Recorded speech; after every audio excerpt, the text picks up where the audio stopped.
Di kala perekonomian berujung bangkit dari pandemi melalui program pemulihan ekonomi nasional pada tahun 2022 ini, Indonesia harus menghadapi berbagai ketidakpastian akibat perang Rusia dan Ukraina yang berkepanjangan.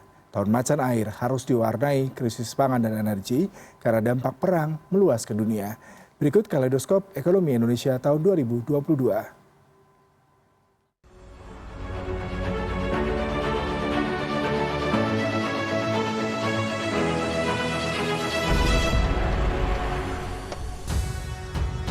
Catatan ekonomi 2022 dibuka dengan kebijakan pelarangan ekspor batubara periode 1 Januari hingga 31 Januari 2022 bagi pemegang izin usaha pertambangan IUP atau IUPK. Lantaran produsen mineral hitam ini dianggap tidak serius dalam memenuhi komitmen pemenuhan kebutuhan dalam negeri atau Domestic Market Obligation (DMO).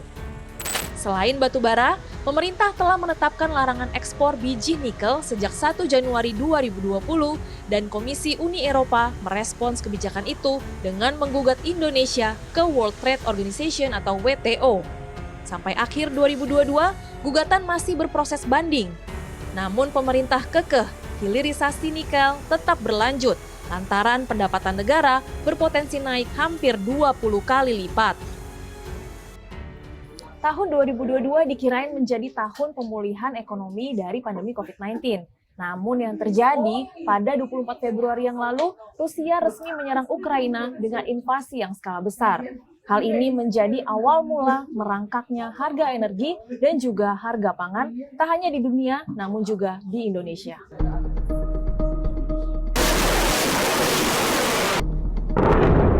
Usai invasi Rusia itu, harga minyak naik drastis dan tertinggi pada puncaknya pada 8 Maret 2022 sebesar 123,7 dolar Amerika per barrel.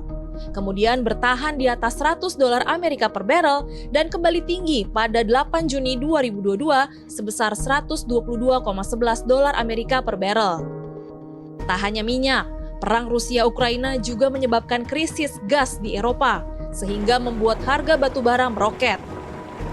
Jika awal Januari 2022 harga batubara 157,5 dolar per metrik ton, pada 2 Maret 2022 atau 6 hari setelah invasi, harga meroket ke 440 dolar per metrik ton. Sampai 5 September 2022, harganya kembali menyentuh level 457,8 dolar Amerika per metrik ton. Kenaikan harga berbagai komoditas seperti minyak, gas, batubara, minyak sawit, dan karet menjadi berkah bagi Indonesia dan fenomena ini disebut commodity boom. Permintaan komoditas dari Tiongkok, Amerika, dan Eropa yang meningkat telah membuat neraca perdagangan Indonesia surplus selama 31 bulan berturut-turut sejak Mei 2020. Tak hanya itu, penerimaan pajak di tahun 2022 bisa melewati target, di mana sejak Januari sampai 14 Desember 2022, Ditjen Pajak berhasil mengantongi 1.634,36 triliun rupiah atau 110% dari target. Kinclongnya penerimaan pajak tahun 2022 ini disebabkan oleh peningkatan harga komoditas, pertumbuhan ekonomi yang ekspansif, dan juga implementasi Undang-Undang Harmonisasi Perpajakan.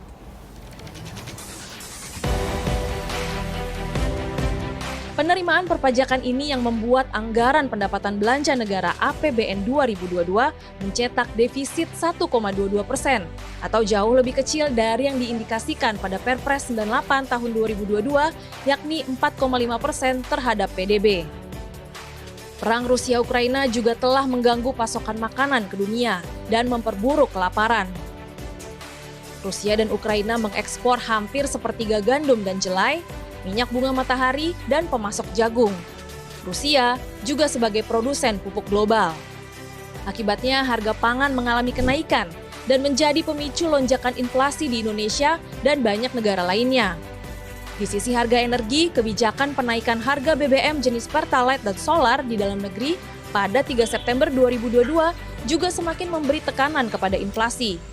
Bahkan tak disangka komoditas beras juga mengalami kenaikan harga sejak Juli 2022 dan memberikan andil kepada tingginya inflasi domestik. Pemerintah bersama Bank Indonesia dan otoritas lainnya berupaya mengantisipasi dan memitigasi risiko dinamika global. Hingga November 2022, inflasi bisa dikelola pada 5,42%, masih lebih baik dibandingkan inflasi yang dialami negara berkembang dan maju seperti Amerika. Nah, inflasi global ini yang membuat otoritas moneter sejumlah negara tersebut menaikkan suku bunga acuannya. Seperti Bank Sentral Amerika, The Federal Reserve, yang sudah menaikkan Fed Fund Rate 425 basis poin atau sebanyak 7 kali sepanjang Maret sampai Desember 2022 demi menurunkan angka inflasinya.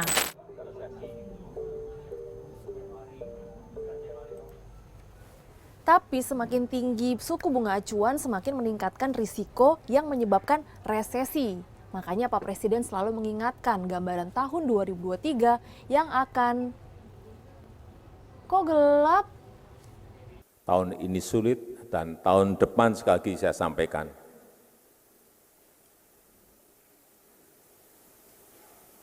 akan gelap. Tahun 2023 akan lebih suram jika perang tidak kunjung berakhir. Dalam kesempatan presidensi G20, Indonesia mengajak pemimpin dunia khususnya negara anggota G20 mengambil langkah konkret untuk mengatasi kerawanan pangan dan keterjangkauan harga pangan dan energi. KTT G20 2022 juga sepakat menggapai perekonomian dunia yang lebih hijau dan berkelanjutan. Berbagai dinamika mulai dari harga komoditas dan kenaikan suku bunga The Fed yang menjadi sentimen bagi indeks harga saham gabungan IHSG bergerak fluktuatif. Pada 15 September 2022, IHSG mencetak rekor tertinggi di level 7.363. Sedangkan level terendah 6.690 pada 8 Desember yang lalu. Sedangkan nilai tukar rupiah terdepresiasi 8,65% sepanjang tahun 2022 karena langkah stabilisasi yang dilakukan Bank Indonesia, termasuk dengan menaikkan suku bunga acuannya BI 7 Days Reverse Repo Rate sebanyak 5 kali sepanjang 2022. Menjadi 5,5% demi menurunkan ekspektasi inflasi domestik yang lebih awal. BI sudah mengerek suku bunga acuan sebesar 175 basis poin hanya dalam waktu 4 bulan. Ini menjadi kenaikan yang paling agresif sejak 2005. Di tengah ketidakpastian ekonomi global, pemulihan ekonomi nasional 2022 terus menguat. Dilihat dari pertumbuhan sampai akhir triwulan 3 2022 mencapai 5,72%. Yang ini aja ya. Kita berharap kekhawatiran terhadap suramnya perekonomian 2023 bisa dikelola dengan baik, sehingga target pertumbuhan ekonomi sebesar 5,3% bisa dicapai. Desi Aritonang, Riki Maulana, Jakarta. Tika, makasih ya. Dadah.